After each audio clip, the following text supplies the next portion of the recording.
This is Future Sense Now, where we explore the landscape and byways of our shared futures. Future Sense Now is brought to you by the Futures Forum. Stay tuned for a journey to the futures of women with host Dr. Claire Nelson.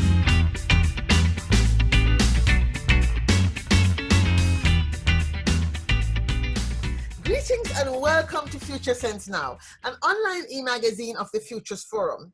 It is March 2018 and we're celebrating Women's History Month with an exploration into the future history of women 2030 and beyond.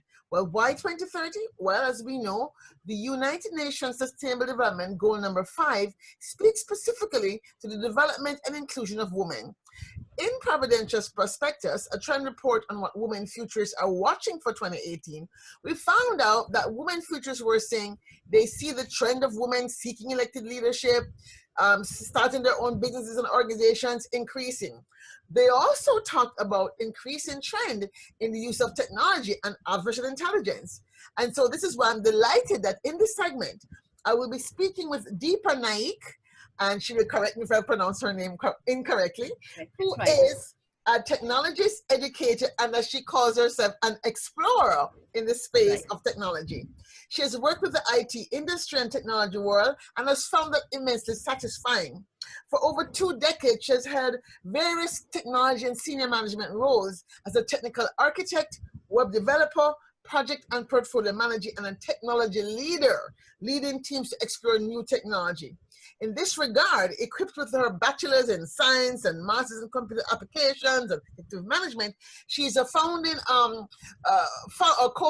of a technology and human resource consulting company, COGITARI, and more importantly and impressively for our purposes, she is a co-founder and head of the India chapter of the Humans for AI. So without further ado, I'd like to welcome you, DEEPA, and thank you so much for taking time. How are you? Yeah, thank you so much. I'm doing good. Thank you, Claire, for inviting me here today. I'm really very happy to be here and, discuss with you the future for women, an area that I'm passionate about, especially women in tech. So thank you very much. Thank you very much. Yes. So I want to start our conversation as I start with all our guests today being International Women's Day. Right. When we hear this big vision statement, UN agenda, we resolve between now and 2030 to end poverty and hunger everywhere, to combat inequalities within and among countries, to build peaceful, just, and inclusive societies, to promote gender equality and empowerment of women and girls, and to ensure the lasting protection of the planet and the natural resources. What is your response? What is your initial response to that grand vision statement? I think this is a great vision, right? And especially from an Indian context, the way India is heading over the last decade or so, right? I think we've done very well especially in terms of women. I think women in India do hold a very, very bright future. And a lot of it is because of organizations and, charters like the UN, and a lot of other activities in that front. And I think we're doing much better, right, in terms of eradicating poverty. And one of the key areas that, in terms of sustainability and things like that, I think one of the key areas that I feel very strongly about is education of the girl child. And I think that is kind of, the root activity. And I think there's a lot of things happening, especially in India, right from the government of India. They have this initiative, which is called in Hindi, Beti Bachao, Beti Padhao, which is like save the girl child and educate the girl child, right? And when you educate, right. I think that is the key. And then that links to your poverty, your climate change. And I think that is something that I feel very strongly about, education. Yeah, well, certainly India is a country of contradictions. It's very Asian culture, but yet one of the first countries in the world to have a female prime minister. At the same time, having women being oppressed, and you see all the bad news. We don't hear as much of the good news, even though we know that women in India are doing very well as scientists, engineers, and Right. technology, leaders. So, but as Right. we think about this idea then of technology, most of the visions of technology we're seeing, well, I must confess, I haven't seen any futures films coming out of Bollywood, so I'd love to see if any is tackling this issue. That would be very interesting. But most of the films we see in the Western civilization are about dark and dystopian futures, right? And Right. a lot of it is around the fear of technology, right? And in many instances, the fear of AI itself. Do you, at the same time, we see people talking about how technology is improving lives, and so as you look at both these contradictions, if you will, what are you thinking 2030 would hold for women? Are you seeing increasing backlash, or are you seeing that we could actually move towards a more partnership, and that technology will help to drive this more human vision? Because after all, you're part of humans for AI. So how do you see thrival? I like the word thrival. I don't want to talk about survival and sustainability. Yeah. How do you see thrival for women and indeed all people emerging in 2030? Right. I would start off with your comment on Bollywood, right? And and I know, yes. I don't think there have been too many dystopian movies, but there have been movies about robots, right? And currently, if you see, whenever people talk about artificial intelligence, they just relate it to robots, which is, just one part of it. Right, and there is a lot of other things, and AI, if you see today, we see it more alive than it was. It's actually something which is coined right in the 1950s, but today AI is powerful because of the data that we have, right? So having said that, right, the dystopian view is, totally something very fictional as per my opinion, right? We are really looking into a very bright future with AI. Okay, and we are really looking at a lot of new skills coming up, right? So when you're saying that there are jobs, I would say, instead of saying jobs being lost, I would say jobs being changed, right? So there's this new skill set, and I can relate it to the internet revolution, because I was in the 1996-97 time frame. I was actually a programmer coding an internet application. Yes. When nobody knew what internet was, and it was for internet trading and at Wall Street, right? So we see that revolution. And wow. Yes. So that is when people didn't know about internet, and we see that it's become so persuasive for a lot of people around, and the same thing's going to happen. So I see that, similar kind of a pattern happening with AI, but AI as a technology is much more powerful. Right, so it's going to change the jobs of the nurses, the healthcare professionals, the lawyers, and Humans for AI, which is a non-profit registered in California, US. Right, the CEO is Bina Amannath, and the vision there is we want to make people aware that AI is not just robots, it's not dystopian society, but it's basically this new skills that are coming up. Right, and so again, yes. So again, DEEPA, you're going to have to convince me on that. I mean, I'm an engineer. I'm going to confess. But I probably have too much of the conspiracy theory in my head. Right. And then when we see what's happened with cybersecurity, when we see how data can be manipulated, and as we know, yes, we know technology is neutral. So I guess my question is, as we think about the this idea of, as you said, a change, and you're a leader in making change. You have been leading in your industry, and by getting the chapter of Humans for AI started and being a part of the visionaries in India trying to use, technology to drive change. I kind of want to know, how do you balance then, for example, this notion that the real fear is about cybersecurity that exists. The real fear is about displacing people. India needs to create jobs, right? Right. You use AI to do jobs that people could do.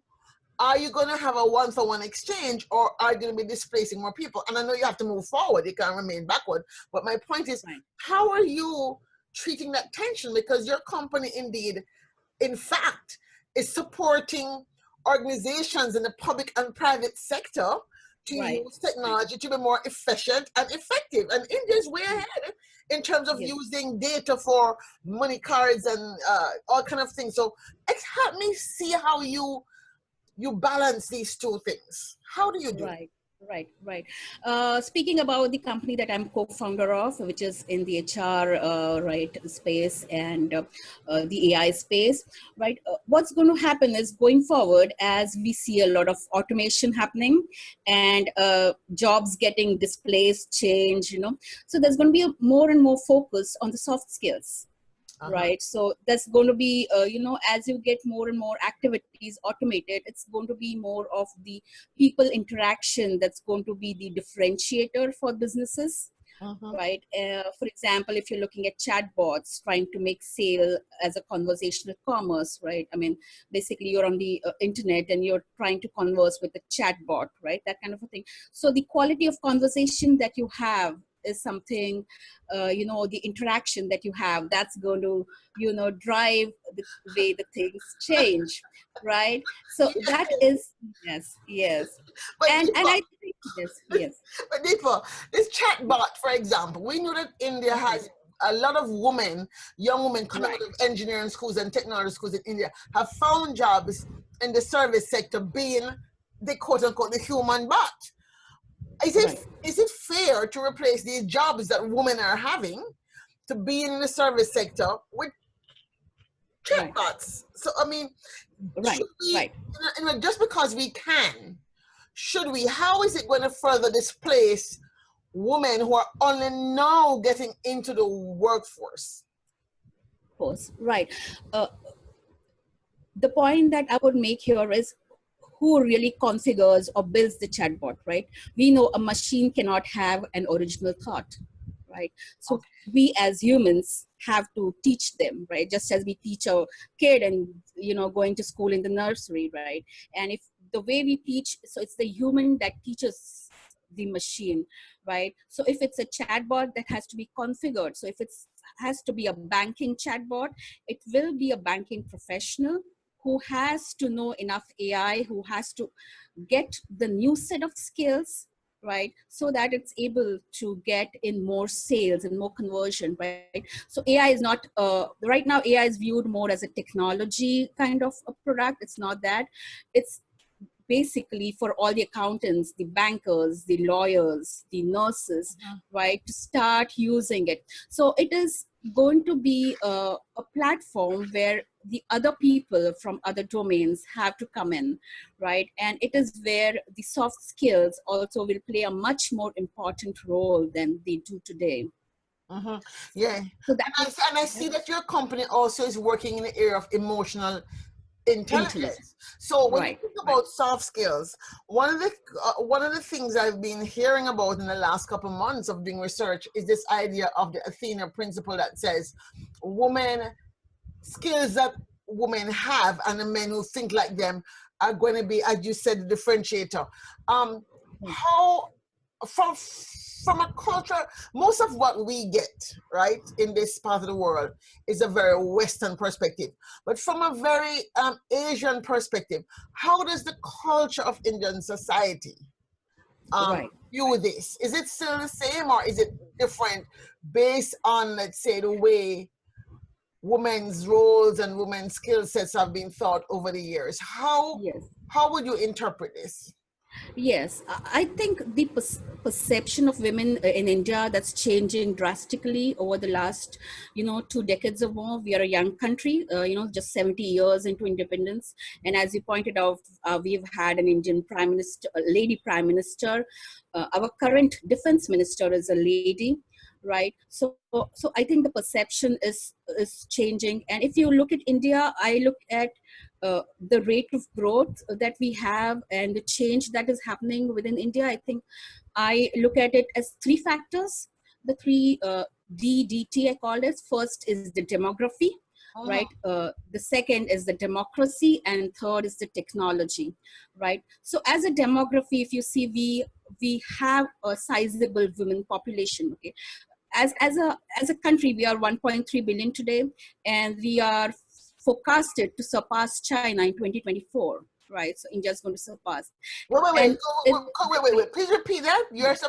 You are going to surpass yes, China, the population of China, because the growth rate in India is much higher.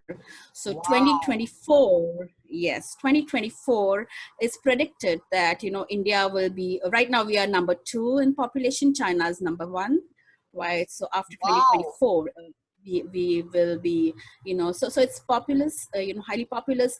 It's said around 50% is women, right? And around 65% of that women population is going to be less than 35 years, right? So Wow. women as a demographic. So you Yes. really have a young female population that's going to require you can't do baby steps, you're saying. No, you have to do and we are rapid. Yes, we are. And my second D is the democracy. So if you look at women's rights and freedom of speech, I mean, even as an independent country, when we got voting rights, right? So when India became independent in 1947, women always had voting rights. And if you look at, the overall, we are one of the largest democracies, right? So you look at fields of journalism, you look at corporate roles, you look at the government, so women, we do have a lot of say in the things that happen. So, and that's changing. I mean, that was not so, but it's accelerating at a very, very great rate. And the third, of course, is technology. I mean, everybody knows now India has its strength in technology, the information technology revolution in the last 2 decades has changed the whole landscape for India. And so I think from that perspective, I see women in India, I think we have a very, very bright future, right? And I see that coming up very strongly, right? And if I want to, just talk about emotional intelligence, I think research has shown that women are, much more, they have a much higher EQ, soft skills, and even as leaders, right? So we are, we have a very strong hold on that front too, right?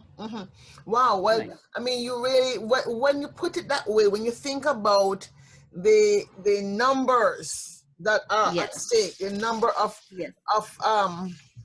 we call it number of people. It's really important, because social change talks about 10% of the population has to have the same worldview to reach a tipping point. So if you're saying you have going to have 500 million women in India, and of that about 300 million going to be under 25, you're going to have a really ripe or rich soil in which to plant these new ideas and thinking about how we as a human family move forward. Right. So when you are hearing from India about things like the hashtag Me Too movement, or the hashtag Equal Pay movement, or hashtag Futures Female movement, how does the Indian woman embrace, quote unquote, feminism? Or do you have another word for it? For example, in the Caribbean, many Caribbean women do not consider themselves feminists, right? In the US and European context. So we might say we are womanist because we've always had to work, because we have come out of a slave culture. So we've never known what it was not to work, for example, outside of home. So how is the Indian woman of today, like yourself, what is the philosophy that you are using to sort of engage this dialogue? Do you have a name for it, or are you calling it the same thing as we do in America?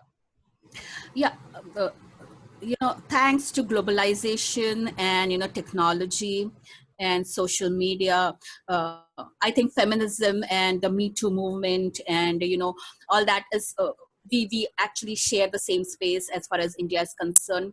Okay, but I will have to point out that there is a part of India which is not technology savvy, right?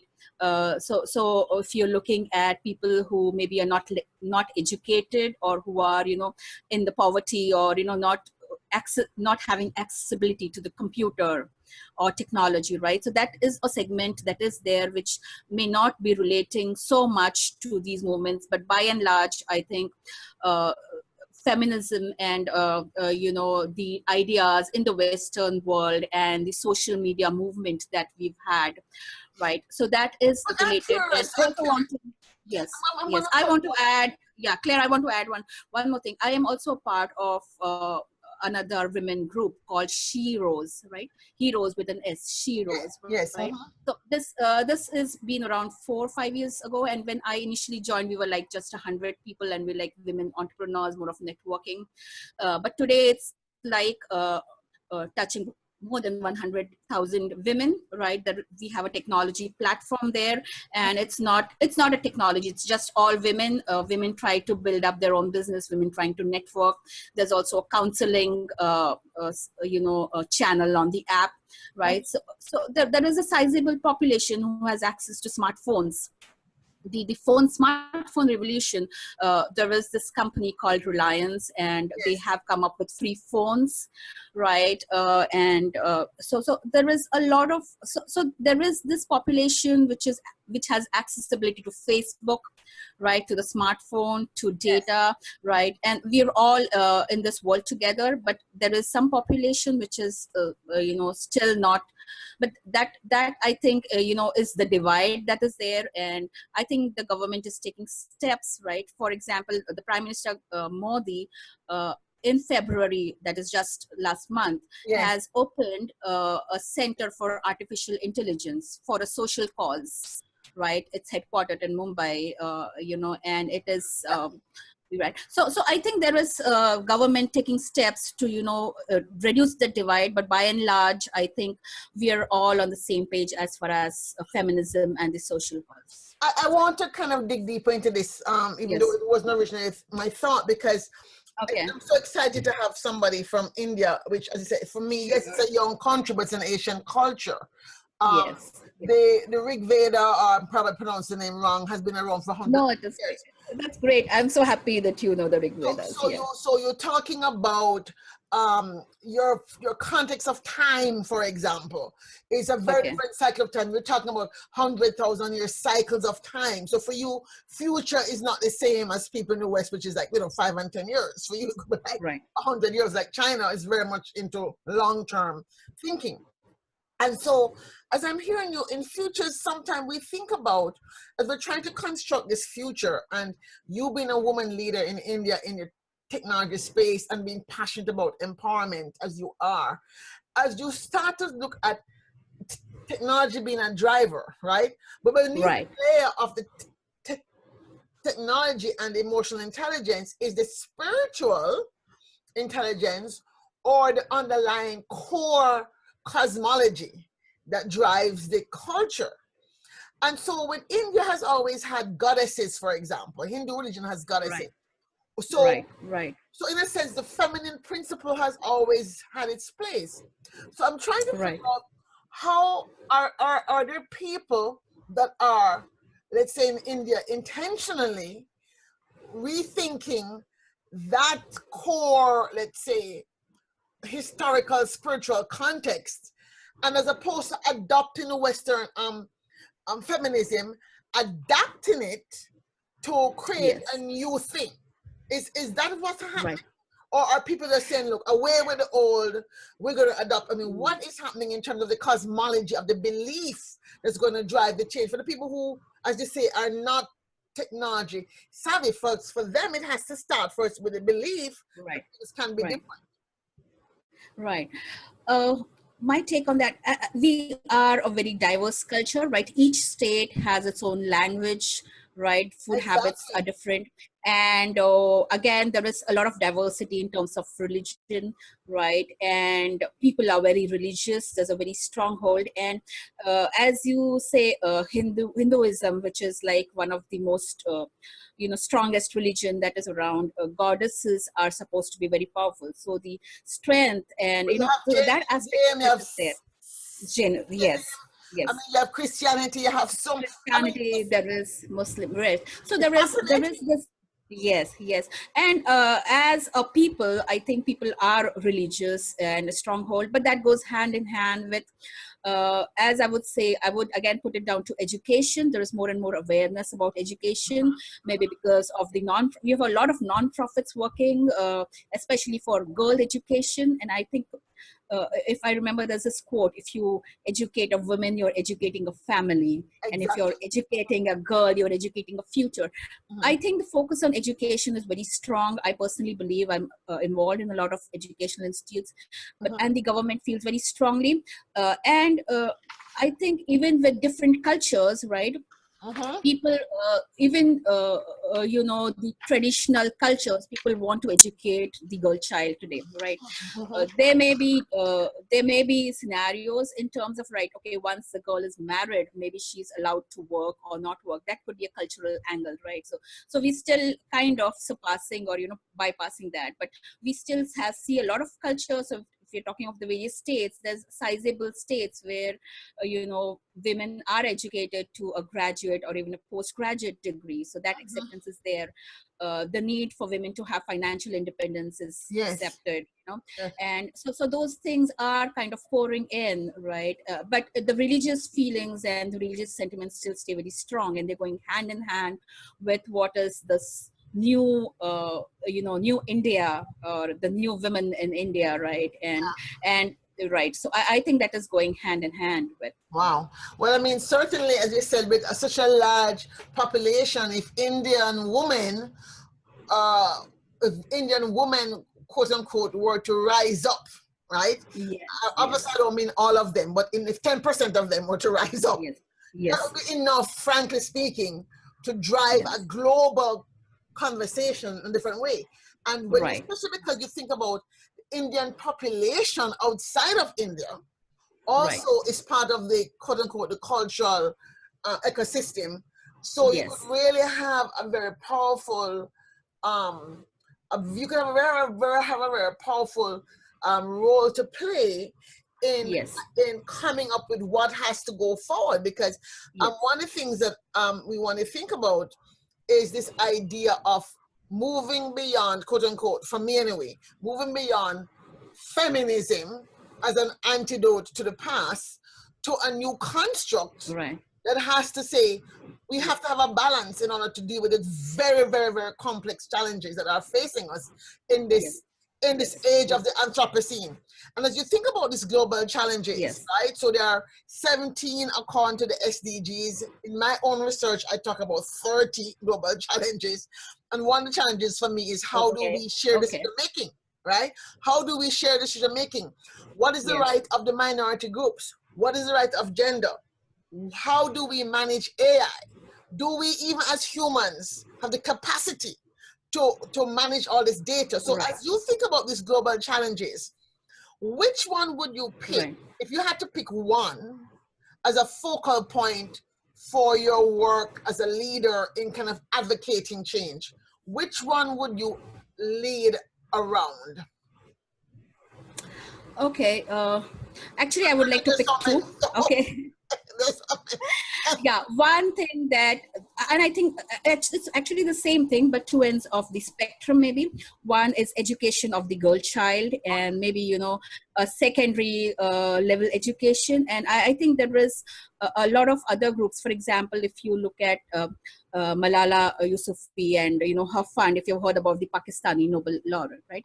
And she talks about minimum secondary education, and I believe that is educating the girl child. It is necessary for the future, so that is something that I believe very strongly about. Yes. And I also believe very strongly about the other end of the spectrum, right? And one of the clauses of the SDGs is women leaders, right? So leadership positions, especially in corporate roles, I think there is a lacuna there, and in terms of diversity. And I think we need more women leaders.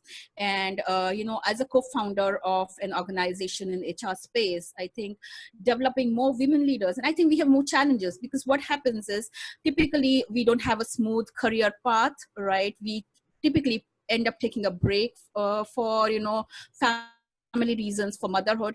And with the technology pace, going so fast, right? It's very difficult, right, for women to really catch up, because we aren't given a good ecosystem as far as the corporate world is concerned, right? So I think we need a level playing field, right, as far as leadership positions are concerned, right? And it's then again very important for women leaders who are already in that position to create that diversity angle, right, within the whole organization, within the whole company, right? And again, that is important for AI, right? Because as I said, AI doesn't really have its original thought, right? So the people building AI, right, are going to really define the products, right? So we need good women representation from the bankers, the not just the tech guys, but even the bankers, lawyers, nurses, right, who are out there, who are going to be contributing their thought process, right, for building the right AI products, right? Because we talk about bias in AI, and the ethics in AI, and a lot of challenges for building the right AI product, Yes. because if we are building a wrong AI product, then we have the risk of going in the wrong direction. So I think at that perspective also, we need good representation from the women community in the corporate world, right? Building the right products, taking the right leadership roles, right? Because I think that is also something that I feel very passionate about. And I think that is very, very important. And depending on groups and people like you, right, if we make the right directions, right, I think in 2030 we will see many more women in the corporate leadership roles. I think that is where I see that is the two parts of the spectrum that I really very passionate about in terms of the challenges. Right? Well, I certainly have been seeing, recently I came across a woman, an Indian scientist, woman scientist, who's been very involved in this space technology. Yes. I was very excited. I was like, oh my God, she's designing space architecture. I need to find out who she is. I was very excited. So as we draw to a close, we're talking about women's history. We're talking about the future history of women. And one of my driving forces of my own work is the need for us to really be more intentional about the stories that we're telling ourselves. I talk about creating stories because after all, what we're living now is an out picturing of somebody's story of the future then, right? Certainly India, which is at the same time looking at technology to go to space, while at the same time trying to bring their base up. You have like 9 different worlds living side by side in a parallel country with levels of understanding, education, etc. So as you think about your company, as you think about your organization's Human for AI, and I really like that words, Humans for AI, because it helps me get less tense around it. I want you to share with me a headline story from the year 2030. You have arrived in 2030. What headline story about women would you like to see, or would you be seeing, based on the successes of the things you're working on now? Okay. That's going to be a challenging one, right? And I think I have a couple of things, but I think something that I feel very strongly about, and which is education, and it's not just primary, but even for the AI. I think, as you say, the fear, right? In the end, at the end of the day, we want to remove the fear. So I think education is the key, and therefore, if I have to put in a headline, I would like to put it something like. If you are a woman, you are educated, maybe something of. Well, I think I'm gonna help every woman, education for every woman, because right out there. Because I know that you have the power to make this happen, and I'm a good dreamer. I'm gonna give you your headlines, right? Okay. So your headline is that you're gonna create, right? Okay. In your chapter of Humans for AI. Announce the successful accomplishment of their 10-year initiative to use smartphones, AI embedded smartphones, affordable to provide basic literacy education for 10 million girls. Oh, great. That sounds great. How is that? That sounds great. That sounds really, now, really. I've given you the dream. You're gonna go out and make it happen, right? Yes. Because I know I think it's wonderful. You can design these bots. You can design this stuff. You're involved in women in tech. You're involved in. So you have the tools to make it happen. One last question: are you optimistic, pessimistic, or neutralistic about the future for women and girls in India? I am optimistic, and so as I've said, I think women in India have a very, very bright future, and I think we are accelerating in that direction, right? And I think the government, the whole ecosystem, the society, right, and the culture, right? I see a very, very bright future for the women in India. So I'm optimistic. Yes. Oh, well, that's it, folks. We have it. We have a bright future in India. And this is coming from none other than DEEPA Naik, who is the founder of one of the co-founders and current head of the India chapter of Humans for AI and co-founder of her own technology, AI, and human resource consulting company, COGITARI, in India. Thank you so much, DEEPA, for taking the time to speak with me. Thank you. Thank you, Claire. Thank you for having me. Yes, so that's it. Thank you for joining us on Future Sense Now, where we explore salient ideas for creating sustainable futures. We've come to the end of another great conversation, but the story continues to be written by you, by me, and indeed by all of us. Remember, creating the future we want is our shared responsibility, as it is always better to be the parent of our future than the child of our past. So, seize the day, and as we say in Jamaica, walk good and safe journey. Thank you. You have been listening to Future Sense Now with Dr. Claire Nelson, brought to you by the Futures Forum. For more, please visit www.thefuturesforum.org. Thank you for listening. Spread the word. Share the future.